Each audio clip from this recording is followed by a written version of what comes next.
High to all. अब हम लोग क्या करेंगे, एक नई क्लास बनाएंगे। इसका नाम रहेगा, एक क्लास की नाम बनाई हमने। हम लोग क्या करेंगे, हम लोगों ने डिस्कस किया था ऑलरेडी, दैट इज़ एक इंटीजर आई बनाया था जिसमें हम लोगों ने 10 डिक्लेयर किया था। देन अगेन हम लोगों ने एक स्टैटिक वेरिएबल बनाया था,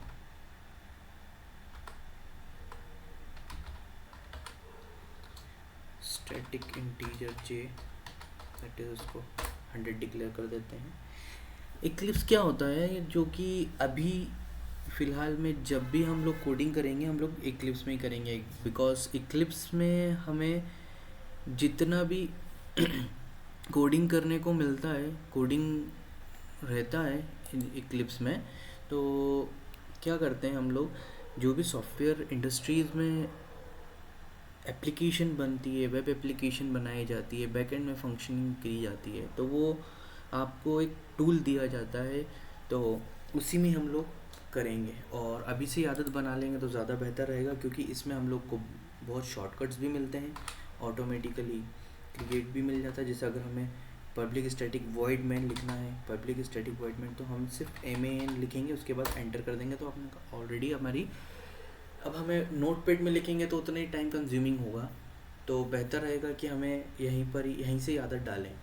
तो जैसे हम लोग ने जहाँ तक सीख लिया था कि क्लास क्या होती है, class is nothing but create factory that generate an object. हम लोगों को बुक की रटे रटाई वाली डेफिनेशन नहीं चाहिए, हम लोगों ने जो समझा है हम लोग वही इम्प्लीमेंट करेंगे। तो nothing buts factory that nothing it's nothing factory that generates objects, that means class. If someone is asking you interview, you can just define in one line a factory that generates an object, that is known as class. And where is object generated? Object is generated on RAM. It is a versatile memory. And आगे का ही हम लोग clear कर रहे हैं कि कहाँ पर बनेगा, किस लोकेशन पे बनेगा, कैसे डिफ्रेंशिएट करेंगे हम लोग ऑब्जेक्ट को। तो चलते हैं आगे, प्रोसीड करते हैं। तो हम लोग जब भी हमको ऑब्जेक्ट को रिक्वेस्ट करना है कि मुझे ऑब्जेक्ट चाहिए क्लास को, तो what is the keyword that we already discuss, that is new keyword. With the help of new keyword we are followed by class name, we are creating an object in a memory with the new keyword, and a1 is a reference variable, here it is, okay. And same, अब हम लोग क्या करेंगे, ये हमने एक object बना लिया है जो कि मेमोरी में बन गया है। अब अगर हमको इसका जानना पड़ जाए कि किस लोकेशन में है, तो हम लोग SO लिखेंगे इसमें और एंटर कर देंगे, तो हमें system.out.println हमको पूरा लाइन लिखनी नहीं पड़ेगी, हमें सिर्फ SO लिखेंगे, एंटर करेंगे, ऑटोमेटिकली इक्लिप्स आपका काम कर देगा। देन अगर आपको जानना है कि यार A1 जो है, ये A1 ये रेफरेंस वेरिएबल है, या आपको मैंने बोला था कि A1 जो है आपका ऑब्जेक्ट एड्रेस बताता है। तो वैसे ही अगर मैं A1 को मैं प्रिंट लगा कर देखूँगा यहाँ पर, और अगर इस क्लास को सेव कर इसको रन करूँगा, तो हमें देखने को मिलेगा कि एक सैम्पल नाम का हमारा पैकेज बना है, ये सैम्पल, और जो उसको क्लास का नाम है A, उसके बाद @5ac, ये हमारा लोकेशन है where our first object is created. This is our first object, okay. Then again we are creating a second object,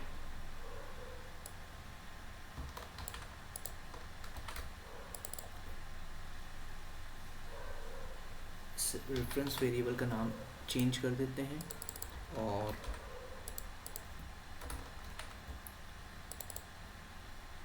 A2 ये हमारा सेकेंड ऑब्जेक्ट है, ठीक है।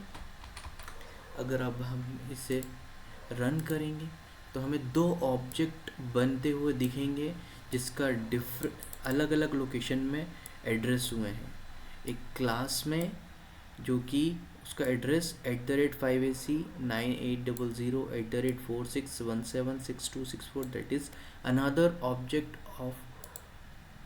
Object address.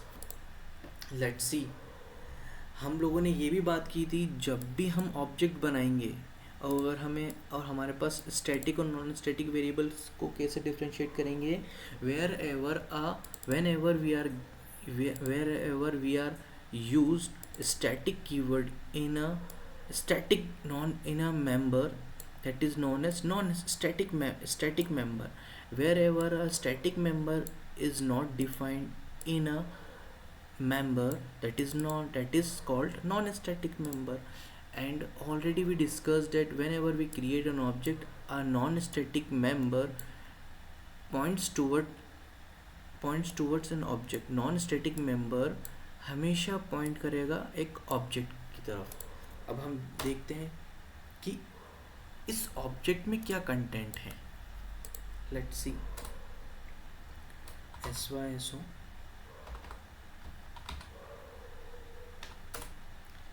A1, जब भी हमको देखना पड़ता है इस ऑब्जेक्ट में क्या कंटेंट है, तो A1 डॉट स्टैटिक मेंबर का नाम, ये वाला स्टैटिक मेंबर का नाम हम लिखेंगे I, ठीक है। अब हम इसको लिखेंगे और लिखकर प्रिंट करेंगे तो हमें देखने को मिलेगा, क्या रिज़ल्ट मिलेगा, इसके अंदर क्या वैल्यू है। देखिए, हमें 3rd नंबर की रो में हमें देखने को मिल रहा है कि 10 प्रिंट हो गया है। और क्योंकि मैंने ऑलरेडी डिस्कस किया था कि non static member belongs to an object. Got my point. Once again, अगर हमें देखना पड़ जाए कि हमारा सेकंड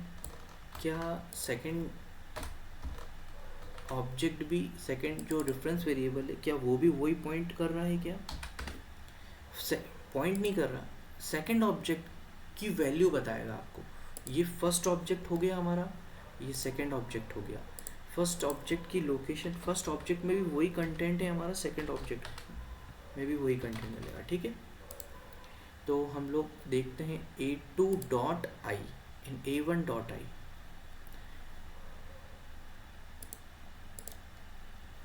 सेकंड में भी हमें 10 वैल्यू मिली। तो हमारा कंक्लूजन पे ये आया है कि जब भी हमारा ऑब्जेक्ट है वो नॉन स्टैटिक मेंबर को बिलोंग्स करता है। Whenever we are having a non static member that belongs to an object, ये हम लोग लिख लें, ठीक है। I hope you will get a clear understanding of this program. बाकी की बात करेंगे नेक्स्ट वीडियो में। Till then, bye.